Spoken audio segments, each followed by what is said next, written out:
Salut à tous, c'est ZS Trader pour Ishimoku Academy 2.0. Alors on va continuer à suivre un petit peu l'Ethereum, hein. On va prendre ça en fil rouge et suivre bien cette chute depuis le 22 février hein, qui avait été annoncée. L'idée maintenant c'est de savoir quelle profondeur elle peut avoir, est-ce qu'elle peut s'arrêter, sur quel niveau, est-ce que c'est le moment d'acheter. Voilà, tout ça on va essayer de suivre ça en fil rouge. Donc, ce que j'avais dit hier sur la vidéo, c'était qu'effectivement, après le 22, eh bien, cette chute était annoncée depuis quelque temps, et j'avais dit de surveiller cette zone de prix. Donc, on voit qu'on est venu mécher exactement sur cette zone de prix, et on a une belle réaction puisqu'on a eu cette ombre, hein, cette mèche derrière, puis derrière une petite bougie, eh bien qui a continué à hausser. Donc l'idée maintenant c'est de comprendre ce qui est en train de se passer là, pour voir dans la structure de prix, est-ce que c'est une continuation à la hausse, ou alors on fait simplement un rebond technique et pour repartir plus bas. Alors pour ce faire, comme on va faire un plan vraiment court terme, on va passer sur le 40 minutes et on va observer. Donc ici vous avez la zone de prix, donc qu'on avait vu, qu'on avait détecté, sur lequel il y a bien eu un rebond. Donc on voit bien ces deux mèches qui ont attaqué le prix et qui sont repartis. Et on va observer maintenant le plan. Donc actuellement, donc entre ces deux lignes rouges là, c'est la zone de rebond technique.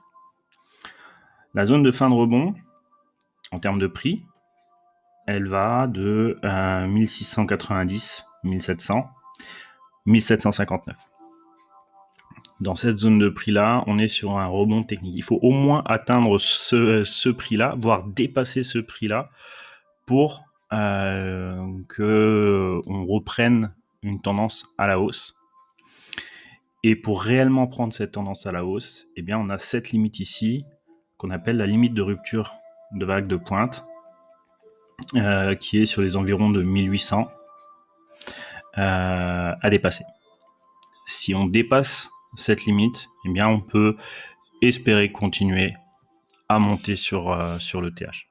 Tant qu'on reste en dessous de cette zone de rebond, qu'on dépasse cette ligne rouge, c'est-à-dire que si on venait avec le temps déplacer et casser cette ligne rouge, eh bien, il y aurait une forte probabilité de continuer un mouvement à la baisse.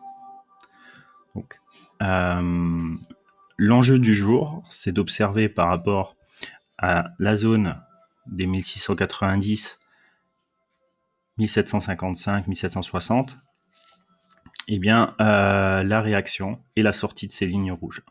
Si on sort par le bas de ces lignes rouges, ou alors si on sort de cette zone ici par le haut en cassant cette zone des 1803.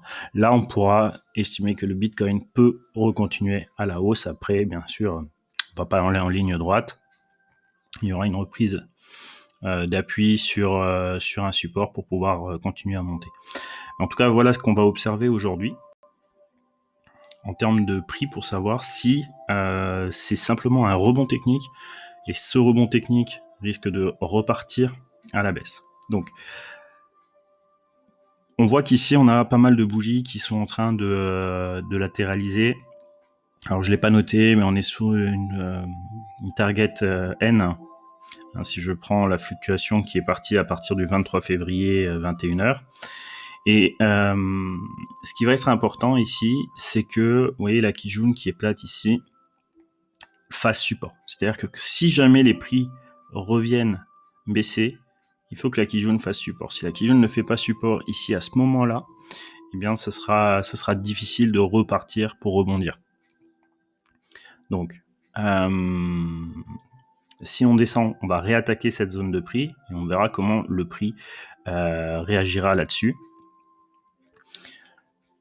Si on regarde en 4 heures, en 4 heures, on va regarder en journalier si jamais, weekly, si jamais ça baisse Donc c'est la zone qui a été méchée, c'est celle-là, hein. Donc on est revenu sur cette zone violette. On avait dit que c'était une zone qui correspondait à Tenkan-sen weekly.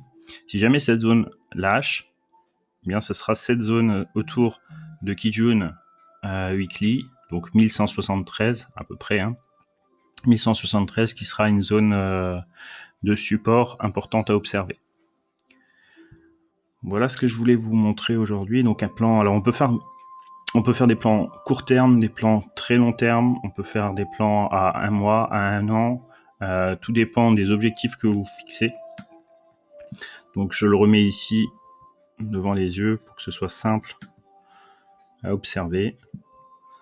Donc cette zone de fin de rebond à observer et la tenue de cette ligne ici de correction. On n'oubliera pas sur le 40 minutes la tenue de Kijun. Donc si Kijun tient, on va pouvoir continuer à tester la zone de rebond. Et la fin de rebond est prévue pour le 24 février 23h40 à peu près. D'accord ? Donc on observera tout ça et on va essayer de continuer à regarder ce plan pour voir si on va retravailler la zone de rebond ou alors si on va repasser à la hausse pour le TH. Allez, je vous dis à plus tard. Salut!